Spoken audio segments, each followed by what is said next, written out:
Story 1. When I was 12, my mom had only just begun letting me stay at home by myself. So this must have been around that age. We live in a calm, typically safe small town. Quiet streets, roomy lawns, neighbors who greet each other, and a quaint little downtown with shops and cafes. It's the sort of place where you don't really worry about walking alone at night. It feels secure, which is why my parents were comfortable leaving me home on my own so young. I still live with them in that same house today. The night in question was a weekend. My parents were going out and planned to leave me by myself for the evening. When we were younger, my grandparents would babysit my older sister and me. But since my sister wasn't home that night, and I was considered old enough, they decided I'd be fine alone. My parents had me young, and they've always been active, the type to go out with friends or travel on weekends. They left me some cash for pizza. For a 12 or 13-year-old, it was basically a dream setup. An empty house, unlimited video games, and pizza for dinner. Back then, I was obsessed with James Bond games, so I was playing a PS2 title called Nightfire for like the third time. After beating it again, I decided to order my pizza. There was a pizza place close by called Johnny's. It's been shut down for years now, but back then it was one of our family's favorites. I ordered a plain large pie. At 12, I could easily put away 3 slices on my own. My mom reminded me to wrap whatever was left in foil and stick it in the fridge. While I waited, I swapped out the disc for another game. When the doorbell rang, I hurried down with the $20 my parents left me. My mom told me to give the driver a $4 tip. Considering the shop was only 3 blocks away, that was decent for the time. The delivery guy looked like he was in his 30s and a little rough around the edges. He had a long, scruffy beard, glasses, and a black trucker hat. I gave him the $20 and asked for my change. As he passed me the box and counted the bills, he glanced up at me and then passed me into the house and said, "You here alone?" It struck me as an off-putting question. My parents had taught me to be cautious with strangers, so I replied that my parents were on their way back. In hindsight, I should have just said no, but it was obvious why he was asking. No car in the driveway, a kid opening the door. After he gave me my change, I shut the door. I ate in the kitchen, polished off 3 slices, wrapped the rest, and put them in the fridge. Then I went back upstairs to play another Bond game, Agent Under Fire. I liked it less than Nightfire, but it was still fun. Hours passed. Around 11 p.m., the doorbell rang. Assuming it was my parents, I rushed downstairs. Through the door, I called, "Mom? Dad?" But an unfamiliar voice answered, saying, "Hey, I need help." He said he needed to use a phone. I asked who it was. He repeated that he just needed to use a phone. I didn't want to peek through the window. I was already uneasy. I decided to head back upstairs and ignore it. Instinct told me opening that door would be a terrible idea. As I climbed the stairs directly across from the front door, the man outside pounded on it and said, "Wait, please, I need help." That meant he could see me. He was looking through the glass panel at the top of the door. Even though it was dark on the porch, I could make out the shape of his head. I couldn't see his eyes, but it was clear he was staring at me. I bolted upstairs to my parents' room, the only place with a phone nearby. I grabbed the receiver and called my mom's cell. At that age, I hadn't memorized my dad's number. My mom picked up, sounding like she'd had a couple drinks, but the second I told her, someone was at the door wanting to come in. Her tone changed sharply. She sounded instantly alert and worried. She began asking questions, starting with whether I'd answered the man or let him know I was there. I admitted yes, I'd spoken to him. She grew more anxious. She asked if anyone might know I was home alone, and I immediately thought of the delivery driver. I told her about the pizza guy, asking if I was alone. Around then, the doorbell rang again, twice. I told my mom, panicked that the man wouldn't leave. She instructed me to stay in their room with the door locked. She said she and my dad were calling the police. My mom stayed on the line with me while using my dad's phone to dial 911. They left the restaurant they were at to get better reception. It was a summer night. The windows were cracked for fresh air, and through my parents' window, I heard the side gate creak open. It was a quiet, subtle sound. I whispered this to my mom. She told me to stay still, keep the lights off, and not make noise. I whispered back, "What if he tries the den window?" She hushed me and told me just to wait for the police. She kept feeding me updates, how close the officers were, and reminding me to stay silent. I had begun to calm down slightly when I heard unmistakable footsteps downstairs. Someone was inside the house, moving around. I whispered frantically into the phone to my mom, and I could hear her yelling something into the other phone at the police, probably something like, "He's inside the house. Get here now." My mom told me to crawl under the bed and stay hidden. For my 12-year-old self, that moment felt like a nightmare come to life. The only thing giving me even the slightest sense of safety was the tiny lock on my parents' bedroom door. I heard footsteps starting up the stairs. Our bedrooms were near the staircase, my sister's and mine first, my parents further down the hall.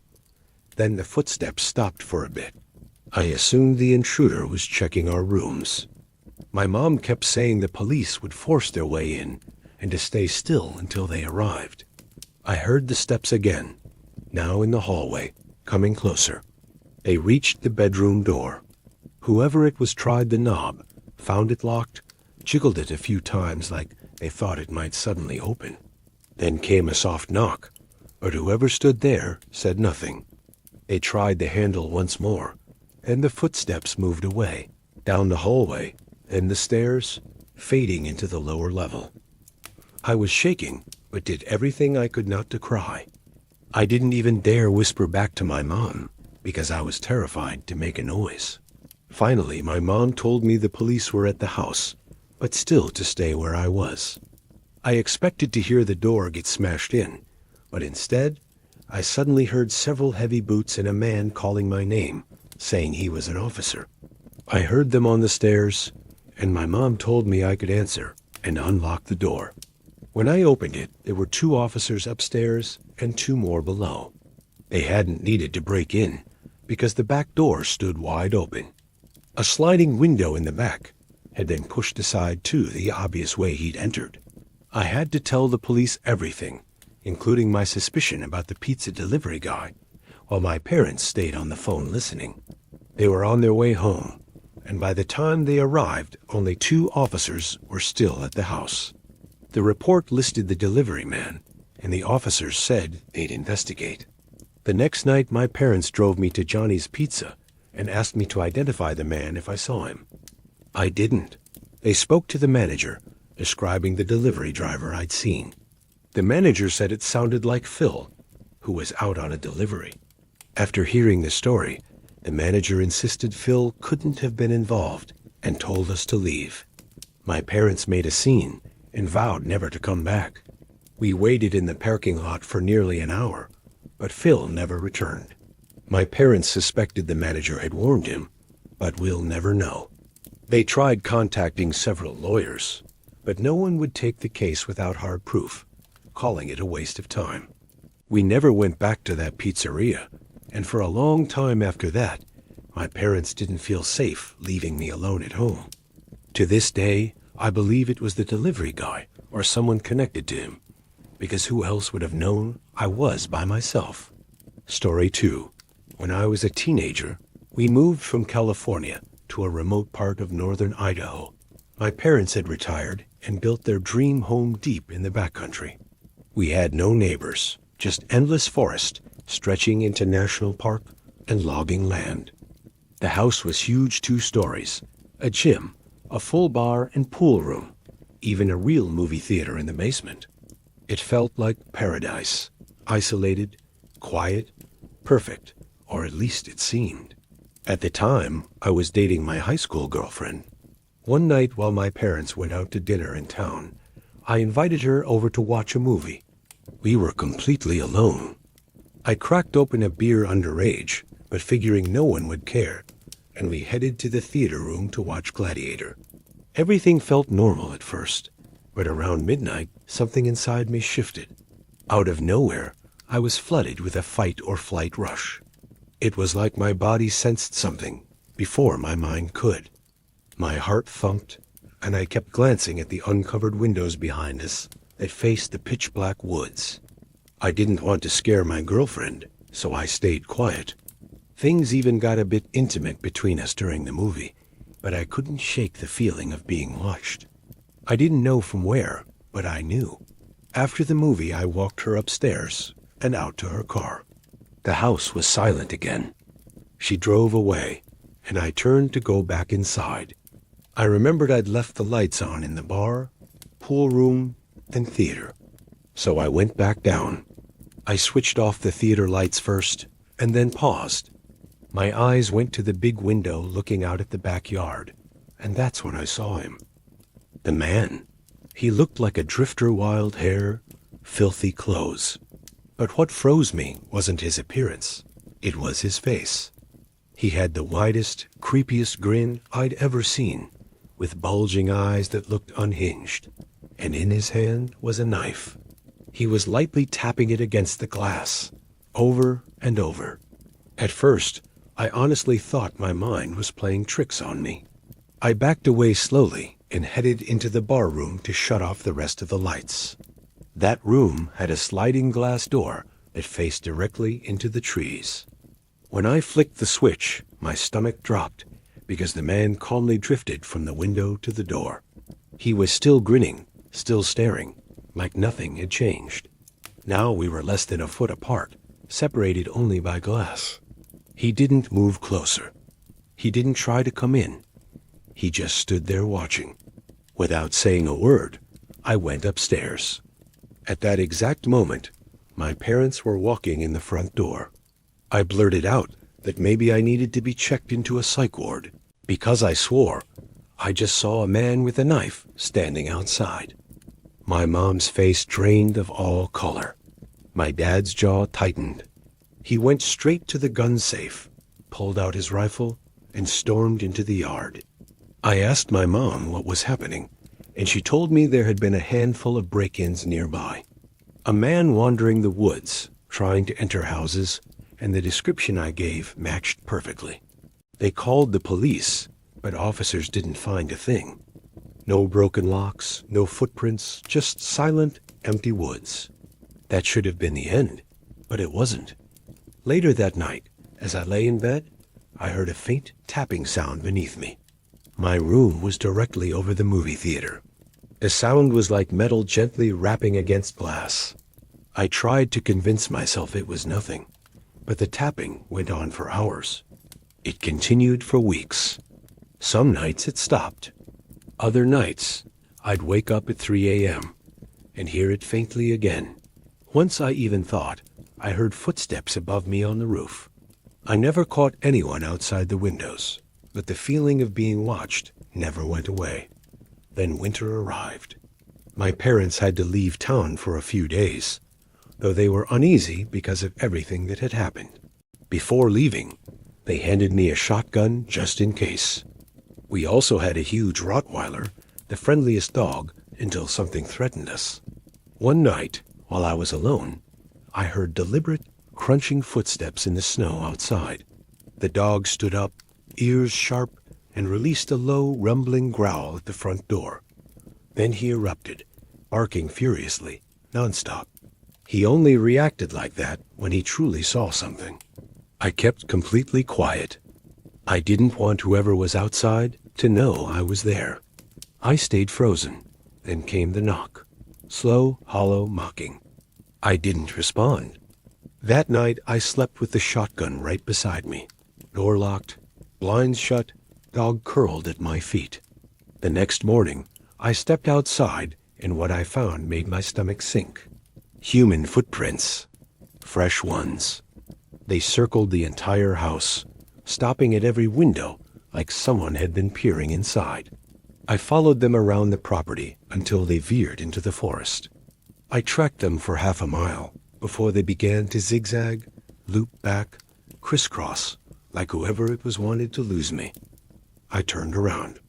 Something inside me screamed it was a bad idea to go farther. That night, the tapping returned louder than ever. I knew he was back. I unlocked the door, took the shotgun, and stepped onto the upstairs deck. I flipped on the fog lights, flooding the backyard with brightness, and there he was. Same filthy clothes, same wild hair, same horrifying grin. His eyes locked on me like he was looking straight through me, knife still in hand. I shouted that if he didn't leave, I'd put a round through him. He didn't twitch, didn't blink, just smiled. I fired a warning shot into the sky. That finally broke him. He stumbled, then began retreating into the forest, never breaking eye contact, still smiling. That's when I let the dog loose. I bolted downstairs, threw open the sliding door, and unclipped his collar. He tore into the woods like a missile, arcing with rage. I'd never seen him so vicious. The collar kept him from going far, but I like to think he drove that man away for good, because after that night, I never saw him again. Story 3. This happened in March of 2022, during spring break. I was in my second year of college. My friends and I, 6 of us all together, decided to rent a cabin in South Carolina for a few days, just to escape. No school, no stress, no phones. Just a low-key trip where we could drink too much, play music loud, and make some memories to laugh about later. There were 4 guys, me, Matt, Chris, and Tyler, and 2 girls, Jess and Sarah. We'd all been close since freshman year. The cabin we found was ridiculously cheap for its size. It had 2 stories, a wraparound porch, 2 bathrooms, and it sat on private land near a lake. Totally remote, no towns for miles, surrounded by thick woods. The owner, who spoke with a heavy accent, seemed strange on the phone. The only warning he gave was, "Don't wander too far into the forest. Old junk back there wells, broken fences, snakes. You don't want to lose your way." We laughed it off, figured he was just adding some creepy southern charm. But when we arrived, none of us were joking. The drive felt endless. GPS cut out an hour before we got there. The last stretch was rough dirt and gravel, barely wide enough for the car. The deeper we drove, the denser the trees became. When we finally caught sight of the cabin, everyone went quiet. It didn't resemble the photos at all. It looked older, grimier. Dust coated the windows, and a couple of shutters dangled crookily from rusty hinges. There was a faint smell outside, like damp trash mixed with rotting wood. We laughed it off, cracked jokes, and said it gave the place authenticity. We unloaded our stuff, picked out rooms, and had our first drinks by 7 p.m. That first night actually felt great. We grilled on the porch, blasted music from a Bluetooth speaker, and played card games until we were loud and silly. By 11 it turned cold, so we went inside. That's when I really noticed how black the woods were. Not? It's night, dark pitch black. The porch lights didn't reach more than a few feet, and the trees seemed to crowd right up against the edge of the property. No bugs, no breeze, just heavy, unnatural silence. We all crashed around 2 a.m. I'd taken one of the downstairs rooms next to the kitchen. It was tiny, just a bed and a window facing the trees. Around 4:15, I woke up for no reason, heart already racing, like I'd been shaken awake.